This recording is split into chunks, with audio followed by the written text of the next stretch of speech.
I'm Jeanette Bennett. Welcome to our BusinessQ Magazine Roundtable. BusinessQ Magazine is a quarterly publication for business leaders in the Utah Valley area. And for the past 14 years, we've been producing this magazine to shed light and to introduce new entrepreneurs to our readers and to help them get excited about things they can do in their businesses to grow and to learn and to adapt to the changing market. Each quarter we have a different roundtable and we feature different topics. Today we have our CEO roundtable, and I'm excited to introduce you to our two guests, Clint and Noel. And we're going to have each of you tell us a little bit about your companies before we jump into our conversation. So Clint, we'll start with you. Sure. So my company is Ameritrue Real Estate. We started with the concept that we wanted to have a way that people could go from buying a property, a rental property, and having somebody there to manage it for them at the very end. And so we take people through that process of finding a property, knowing what to look for in those properties, and then managing it for them after they've actually purchased that property, and make that whole process a little bit easier. A lot of people like the idea of being a landlord, but don't necessarily want the headaches that come along with it.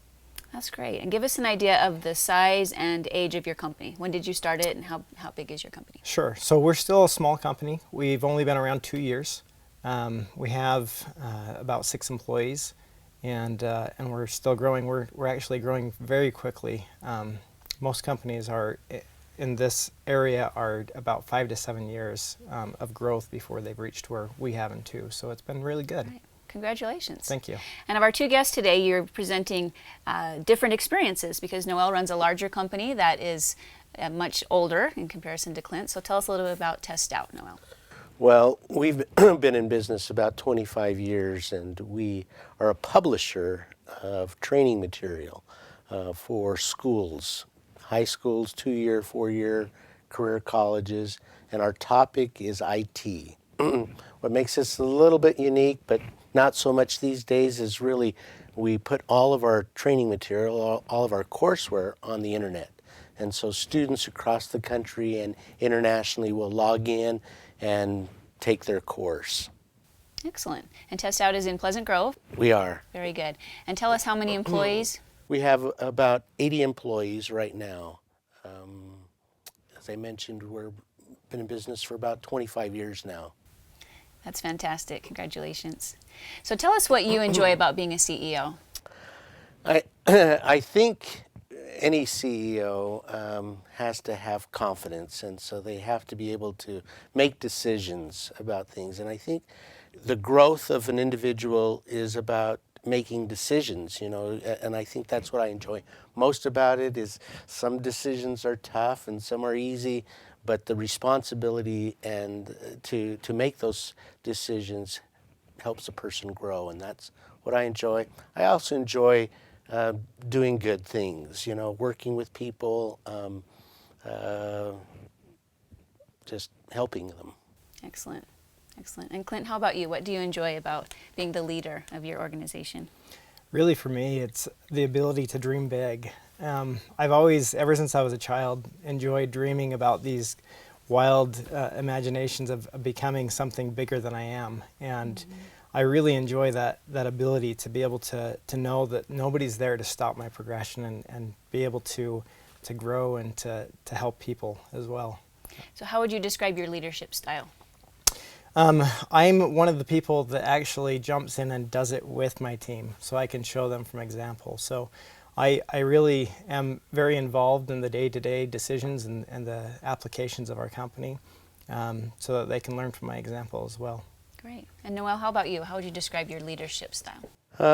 I think allowing people to make decisions, encouraging them. Sometimes I get a little bit of micromanagement because I'm so concerned about it. And as an entrepreneur, you think you can do it better than anybody else. And so sometimes I have to pull back and allow people to make the decisions that they need to make. Do you feel like that's something that you learned at some point early on? Can you pinpoint when you changed from being someone who wanted to do everything to realizing I'm stronger if my team takes on these tasks? I think as a company, as you get bigger, you can't do everything. And so you hope to hire the right people. And I think as it begins to grow, you start to back off more. Right. and let people do their jobs. So what tasks do you keep on your to-do list? The thing that I don't let go of is as a CEO is really the strategy and the vision. That one I understand our industry, and so I try to hold on to that one piece. That's great. And Clint, what are the things that the tasks that you hang on to on purpose that you say, these are the ones I'm not going to let go of yet? Sure. So a lot of that for me is communication with our actual clients. I like to still communicate with them, make sure that they have that personal connection with me. Sometimes it's difficult and we have to have other employees do that as well, but I do like to be in front of them and help them along the way. That's right. That's great. What types of topics keep you up at night, Clint? Are there things that when you're going to bed that your last thoughts are about this particular thing or your first thought in the morning? What are those topics? So there's not a lot that keeps me up at night. I'm actually one of those people that would rather wake up early in the morning. So Okay, and I'm probably with you on that. So what do you think of in the morning? Better What gets question you up is in what the gets morning? me up at 3 in the Exactly. morning? What gets you up? So really for me, that's anytime there's a problem, I'm a problem solver, and my mind just goes to work on that problem until it comes up with some kind of solution. So, and the problems are so spread out that there isn't one specific thing that I could say that this keeps me up all the time. But whenever there's a problem that needs a solution, I just continue to work on that until I find an answer. And do you have an example that you could share that might help us understand your industry a little better? Like what a problem would be for you? Sure. So for us, we manage rentals a lot, and one of the things for us would be a vacancy. If the property's vacant for a certain period of time, and we haven't found somebody to actually apply for that property, that's something that keeps me up. It's a problem for not only me because I'm guaranteeing the owner that I'm going to find somebody to rent that property, but it's also a problem for the property owner because we don't like to have them losing money in that process. So that's something that oftentimes comes up. That's a problem needing a solution. Yes. Noel, are you someone who stays up late or gets up early? Which side of the coin are you? Both. So what are the things you're thinking about when you're up late or up early? When every business will go through its cycles, and it doesn't matter. I would say typically everybody goes through ups and downs, and the things that keep me up are when our expenses exceed our revenues, and so there's a constant back and forth and a wave of trying to manage that cycle. So that keeps me up at night. The other things are if there ever comes a time when we need to let someone go, and it's not working out. It's such a critical decision when it comes to letting someone go, because I've been there myself, and so it's quite emotional. And you have to make those difficult decisions at times when it's not working out for you or for the other person. Right. That's difficult. Yes. Has it gotten any easier over your 25 years? Never. No. I was hoping you'd say it got easier. It doesn't. You carry that burden of responsibility because it's such a big decision. Right. So that's definitely a challenge that a CEO faces, is having the right people on the team and making adjustments when that's not the case. What are some other challenges? And Clint, we'll come back to you. What are some other challenges that you face as a CEO? Then we'll come back to Noel. So other challenges, I would tend to agree with Noel on that as well, is really, even though we've only been around for 2 years, letting somebody go is not the easiest thing to do. And I've always been a people pleaser, somebody that wants people to be happy. And so really having somebody that just isn't the right fit is a very difficult decision for us as well. I can't think of any other major challenges that we have right now. That's a big one. Yeah. Are there other challenges you'd want to mention, Noel? Well, I've mentioned money, people. I don't know, meeting the needs of the customer, making sure we're on target, we're giving them what they need is important. Right, and that changes over time. It does. And how have you created a company where you can adjust to your customers' needs? What have you learned about that? Well, it's always difficult to change. You know, as a company, you've got to change, and if you're not changing, then I don't think you'll survive. So the ability to change and constantly adjust is important. How we do that, it's difficult.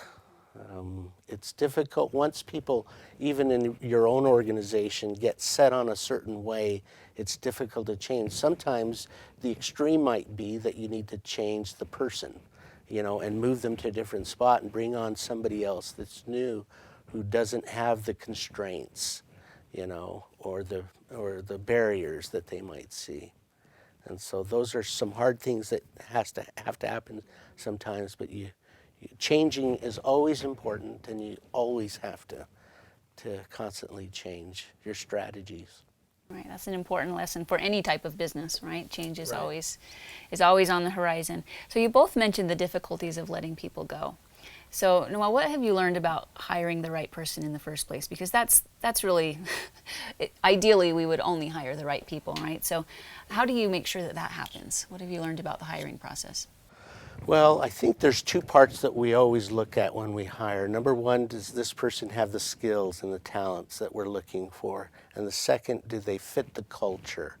And today, in my responsibilities that I have when I interview, I tend to make sure that they have the right characters that we're looking for, that they fit within the organization.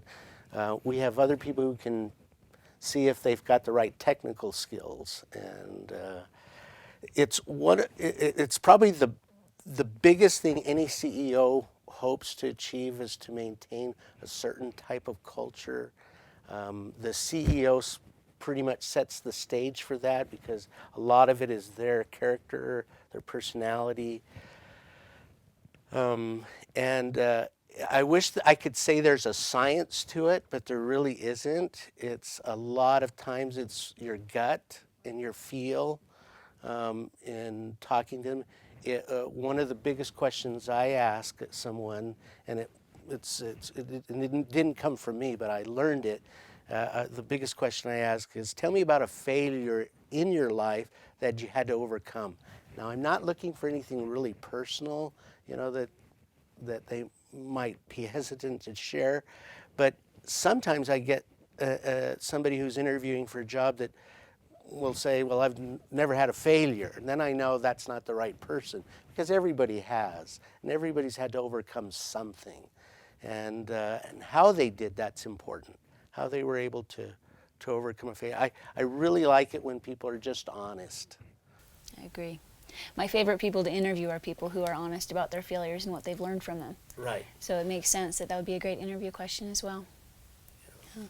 What do you wish your employees understood about your view, your perspective as the CEO? What do you wish they understood a little bit better? Well, it's hard, you know.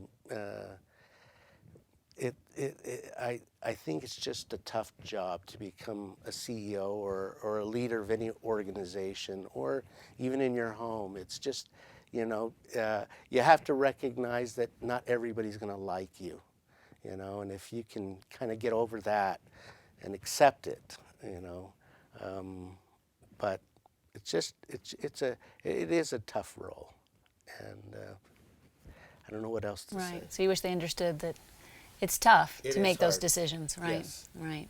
Yeah. Clint, what would you say about that? What do you wish your employees understood a little bit more about your perspective? Well, a lot of people always think a CEO has life easy, that they've got it made, that they don't have any problems. And one of the things that one of my mentors has taught me is that you never get rid of problems. You just get a whole new set of higher quality problems, right? As you go on through life. So. Right. So I hope that if an employee were to look at me, that they would understand that, look, there's nothing that's easy. It's always going to be something that comes up that's a problem, and you just have to learn how to deal with it and to move on. And I think that's one of the things that people tend to think about CEOs, is that it is just easy, that they've got it made, but there's always something that comes up. Right. You're not just pushing a paper around your corner office, That's heading out right. for golf by 1 p.m. Exactly. It's tougher than people might think, right? Yeah. Good. What characteristics do you feel are needed to be a successful CEO? Boy, motivation is one of those things. I can't tell you how many times people have told me, it's not possible, or you can't do it, or you just aren't cut out for this. And having that motivation and self-determination to just move forward despite others' opinions or thoughts is one of the biggest things. And then also being very decisive. I found that there's a lot of good opportunities out there. And if I take too much time to make a decision, that those opportunities will pass me by. So being decisive and making a decision quickly is also another very important thing for me. Do you have an example of a decision that you've had to make as CEO? So yes, probably the most important decision I've made is actually becoming a CEO, right? I remember I've owned several other companies before this, and I have struggled because I knew that it always comes along with its difficulties and struggles and fears. And I remember sitting down with my wife and discussing it and saying, hey, is this something that we really want to move forward with? And it is. It's my personality. So, but that's probably the biggest decision I had to make initially, is just becoming a CEO. Right. Yep. Good. How about you, Noel? Can you share an example of a decision you've had to make? Decision I had to make. Well, I go back to some of the hardest, and I mentioned that earlier about, people, and I had to go through an experience where I worked for a company and I got laid off from that job, and having turned the table now, or the seat, now I'm on the other side where I might have to lay someone off or let them go if it's not working out. The reason it's so difficult is because I've been on the other side. I've been laid off, and so knowing when to do it, knowing who shouldn't be at the company, is probably the most difficult decisions I've ever had to make, because they're emotional decisions. Right. And you're affecting not only that person, but you're affecting their family and their life.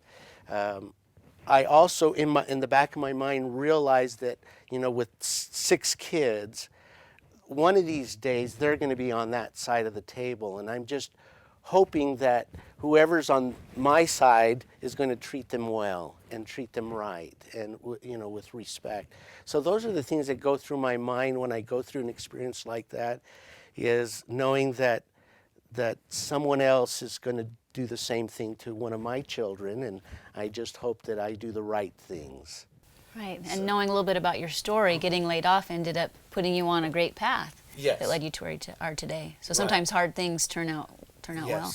Yes, I couldn't be more grateful that I had the opportunity to start a business. Right. What other characteristics would you want to mention that are important for a CEO to have? I would say that it would be, my number one would be honesty, and that you're honest with people, that you're honest with your customers.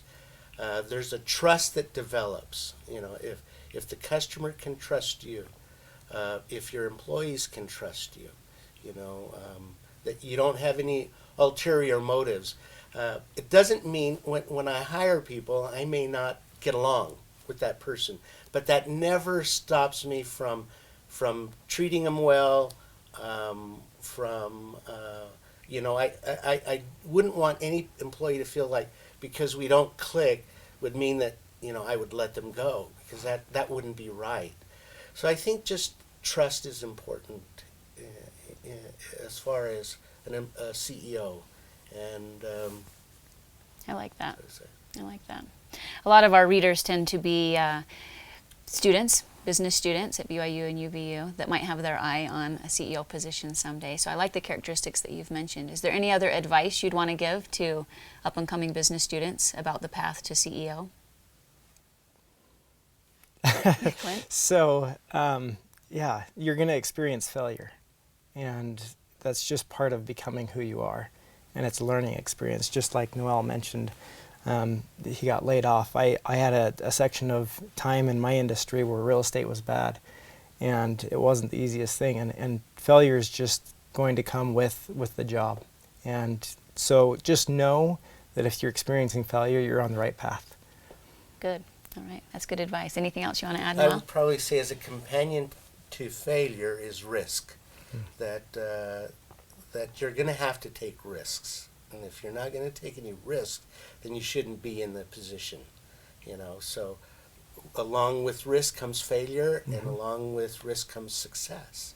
So I think your parents, your family might not want you to take those types of risks in your life to become an entrepreneur, to become a CEO, but I would say take it. Take the opportunity. Good. That's great advice. What types of experiences prepared each of you for your role now? It could be education or past experiences.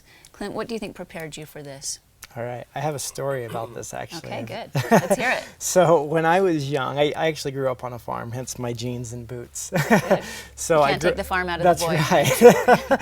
So when I was about 13 on our farm, I was deciding to get a dirt bike.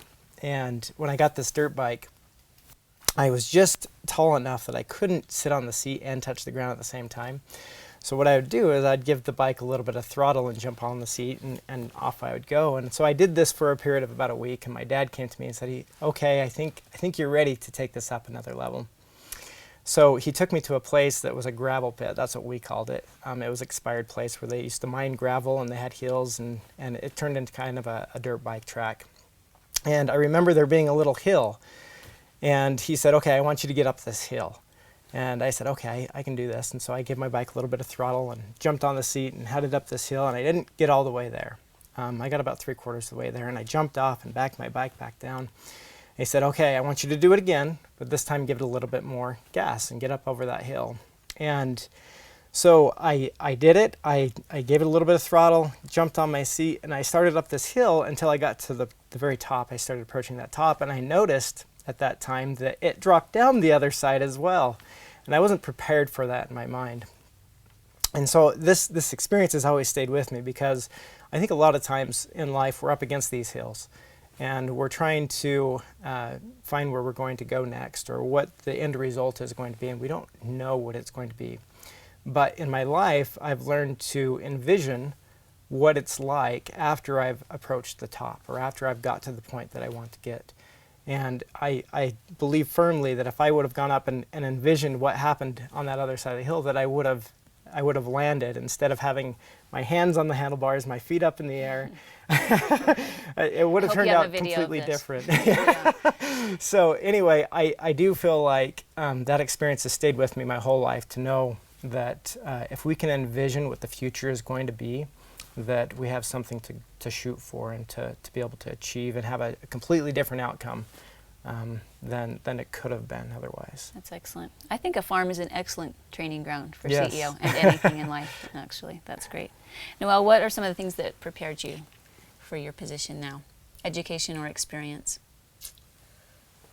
Well, my story's a little different in the sense that we grew up with a large family, 10 kids, and I was the second of 10. And at the time in our family, like some families today, you have divorce, and being the second of 10 children, I had to take a new role. It wasn't fun. In fact, I felt cheated in some ways, because being the second, I had to take on responsibilities of home life, and helping to make sure we had enough, the finances to feed ourselves, and I with that kind of role and that kind of responsibility put upon you as a person. I realized I wasn't going to be well liked by my brothers and sisters, because I had to be a different person. I wasn't the brother anymore. I was more like a parent, and recognizing that not everybody's going to like you and accepting it. As a CEO, not everybody likes you, and gave me a drive. It made me want to try to better myself. Solving problems is always part of the role, and you have to solve problems. So those are the things that I would say that gave me the courage to do what I do today. I love both of your stories, and they both came from your childhoods, which I wasn't necessarily expecting, but I love that. And it's interesting that the path to a CEO can start really at such a young age, developing those characteristics. Right. Mm-hmm. Those personal characteristics are sometimes just as important as the technical ones. Yeah. Do you feel, let's talk about education for a second. Do you feel that there is a right educational path for a future CEO? Is studying business important, or would you give different advice than that? What would you say about education? Education is very important. And in my experience, you're going to get educated one way or another, right? You're either going to go through the school of hard knocks and learn on your own, or you're going to get an education through a school. And I feel like my education at UVU was very helpful. I learned a lot. It was actually in business management with the emphasis in entrepreneurship. So I'm in the career that I Yes, studied you for, are. which most people can't say that they've done. But I think it's very important, and there's a lot of things that you can learn during school that will help you along the way, as long as you take a very practical approach, and not only just an educational approach, that you can actually see how those techniques that you're learning will apply in your business practices later in life. Right. So it sounds like your education was also a big part of your foundation. It was. That's excellent. Noel, what would you say about education?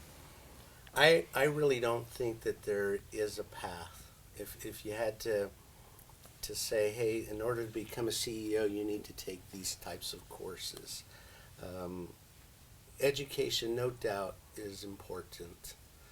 But you could be a psychology major, or you could be in nursing, or whatever field you want, and you could probably still obtain the skills that you need to be successful as a CEO. So there is no, in my opinion, no one course. The tuition you pay sometimes occurs in the decisions that you make when you fail and you make them. So many of the skills you'll need don't really occur in school, but occur after, when you're applying in solving problems or whatever it be. You'll learn a lot more doing it than you will trying to learn it. Right. Mm-hmm. So being a lifelong learner and being a curious person and someone who stands back up again, it sounds like might be a huge part of this educational path. It is. That's great, and you've both experienced that, which is awesome. Now, you both talked about things that either keep you up or get you up early that you think about. So I wanted to ask, what do you do so that work isn't your only part of your life? You both have large families, and I'm interested to know how you create time away from work for them and perhaps other hobbies. How do you do that so that your work, so that your business doesn't take over all of your thoughts and all of your time? I have to be honest. Yeah, I struggle with this. So I try as hard as possible to do that. But owning a business and being a CEO is really, it incorporates a lot of your life. And I know that there's been times in my life where I've been on a date with my wife, and maybe we've been in conversation and she's said something that just clicked to me, and I'm like, oh, there's my answer, So it's been something that I struggle with, but one of the things that has been very beneficial is just having employees and other people around you that are people that you can trust. And you can know that if you leave for a period of time, that it's going to be taken care of and everything's going to be okay in the end. So really surrounding yourself by good quality people is one of the biggest factors that makes me so I can actually shut off my cell phone and be away from work. So you do that? You turn your phone off? Good Occasionally, for you. yes. Every once in a while? Awesome. Noel, what would you say about that? I think if you're honest with yourself, it's very difficult to really turn it off. I had an experience where 2 o'clock in the morning I had this idea come to me, and so I woke up my wife and shared the idea, and she said, "Don't wake me up anymore." Let me sleep. Kind of hurt, kind of hurt my feelings, that she wasn't interested in the idea. I think it was just more the morning than anything else. but it's always there. But I think over time, things change. As you get older, you've had a business for a while, things can slow down a little bit, or I think also your perspective changes. And if you have a good perspective about life and recognizing that, in my life, I just recognize no matter what I own or what properties I tend to acquire, that they're only temporary. It's really, we don't really own anything. We're stewards, and we own it for a time, and then it's somebody else's turn. I think when you have a different perspective, you recognize what's important, and trying not to bring things up about work during date night. It's hard, huh? Yeah. And enjoy the movie or enjoy your time, but it's difficult. All right, that's an honest answer. We talked about honesty earlier, so I appreciate your honesty on that. It's a tricky thing. Do you have certain hours that I'm only going to work until 6 o'clock, or do you bind your office hours like that at all, or do you find that you're at the office a lot? Clint, I'm at the office a lot, I am. and in fact, just last night everyone else had gone home, and I was still there working away, and so yeah, I find myself there quite frequently, and even when I do come home, sometimes I have to open up the computer or the laptop and do some work, but yeah, so it's difficult. Difficult. Can I take a chance? Yeah, absolutely. I want to answer that one. Let's question. hear it. Okay. I had some good advice given to me at one time by an entrepreneur, and he said to me, when 5 o'clock comes, you go home and you have dinner with your family. You have dinner with your kids. But your wife will never miss you at 4 a.m. Mm-hmm. So I tend to try, in my life, I tend to try to do that type of work when I'm not missed. But I always try to be home when it comes time for dinner. But I'm not always on time, but I try to come home for dinner. That's great. I like that. You're both morning people. It's a good thing we're having this first thing in the morning. Yeah. Right? We picked a good time. Now, we talked about how there are so many decisions and pressures that weigh on CEOs, and you've both talked a little bit about asking your wife for advice, and that works in some ways, but I also wanted to ask how you create a network of mentors or other entrepreneurs that you can share some of your CEO questions or stress with. What have you found works to create that network or those mentors? How have you done that? Clint? So for me, there's quite a few networking groups out there that you can join, and I've joined a lot of them as a result of that. So I do enjoy finding people that are further ahead of me in life, that have more experiences, that I can find and get their knowledge from. So that's always been beneficial, is when I find somebody like that, I make it a point to do something exciting with them, something fun out of the normal. Whether it's, I know a lot of people do golf, we do clay pigeon shooting. So, so we try to do something fun to get to know them on a personal level and really find out what their personal life is and how they've dealt with some of these struggles or some of the things that come up as being an entrepreneur or CEO. So I've joined a lot of networks and just made really good friends from that. Great. Noel? To be honest, I haven't been really good at that, the networking part. Trust is important to me, so it takes a while for me to gain the trust of people sometimes, and maybe that's one of my faults. So I don't have a large network, but I do have people that I do trust and ask them questions. Sometimes it might even be immediate family, or it might be some people at work that you tend to go to. And I've reached out recently to people who have run companies and ask for their advice, but I need to be better at that. Good. So what advice would you give yourself? If you could talk to yourself, the Noel that started TestOut 25 years ago, what would you tell that person? When you're starting out as an entrepreneur, you're always hoping that there's somebody out there that has the answer. You hit a difficult time and you think they're out there, and sometimes you just need to make a decision. And once I guess relieved myself from the idea that there was a person out there that had all the answers, and I just had to make a decision. I would say, don't wait. Sometimes you just have to make a decision, and hopefully it's the best one. That's great. That's great advice. Clint, if you could give yourself advice from a couple years ago, or to the Clint of 2 years ago, what would you tell him? Probably that you just have to realize that things aren't always going to be easy, but in the end they're worth it. And as we've grown at a rapid pace, I felt very excited and anxious to continue to grow. And so just knowing that, look, no matter what stress you run up against or what financial difficulty or whatever the problem is, that things will be okay in the end, and make a decision based on that rather than what stress you're up against right at this moment. Just know that, keep an overall perspective in mind. That's great advice. So as we close out our conversation today, I'd like to ask each of you to share some of the goals that you have for your business. As a CEO, you talked about strategy and looking forward and seeing over that jump. So what are some of the specific goals and plans that you have for each of your companies? And Clint, we'll start with you. Sure. So for us, we're still small, and a lot of our business has been based off of helping people as well.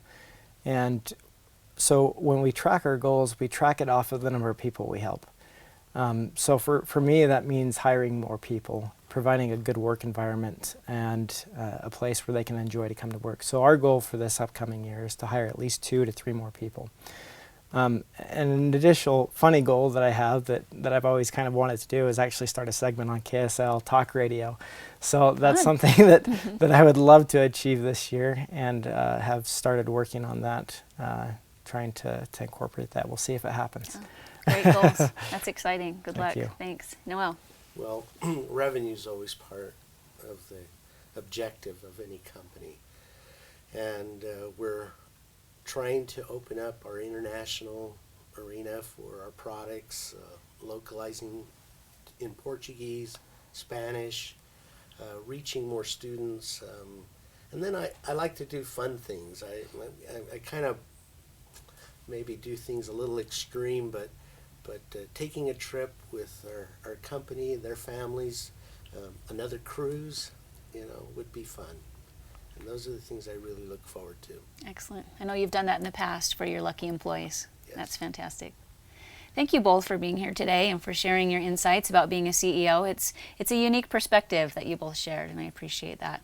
So we appreciate Clint Garner with Ameritrue Real Estate and Noel Vallejo of TestOut. You can read this transcript in the spring 2016 edition of BusinessQ. You can also find us online at UtahValley360.com.